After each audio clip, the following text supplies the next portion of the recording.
उकाड्याने हैराण झालेल्या नागरिकांसाठी आनंदाची बातमी समोर येते। मान्सूनचं वेळेआधीच महाराष्ट्रात आगमन झालंय। नैऋत्य मोसमी पावसाचं आज 6 जून रोजी महाराष्ट्रात आगमन झालंय। हवामान विभागाने याबाबतची माहिती दिली आहे। मान्सून कोकणातील रत्नागिरी, सोलापूर आणि पुढे मेढक, भद्राचलम, विजयनगरम आणि त्यानंतर बंगालच्या खाडीपासून इस्लामपूरपर्यंत पोहोचलाय। हवामान विभागाने 10 जून पर्यंत महाराष्ट्रात पोहोचेल असा अंदाज वर्तवला होता, मात्र आता तो वेळेआधीच महाराष्ट्रात पोहोचला आहे। आज कोकण, मध्य महाराष्ट्र आणि मराठवाड्यातील जिल्ह्यांमध्ये तुरळक ठिकाणी विजांच्या कडकडाटासह वादळ आणि सोसाट्याच्या वारा आणि मुसळधार पाऊस पडण्याची शक्यता आहे।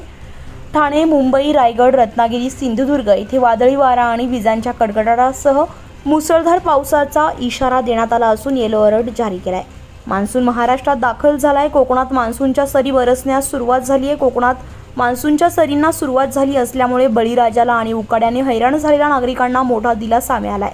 याआधी 10 जून पर्यंत मान्सून मुंबईत आणि 48 तासांत कोकणात पोहोचणार असल्याचा अंदाज वर्तवण्यात आला होता, मात्र मान्सून वेळेआधीच महाराष्ट्रात दाखल झाला आहे। राज्यात पुढील 5 दिवस विविध भागांमध्ये मुसळधार पावसाचा इशाराही हवामान विभागाने दिलाय।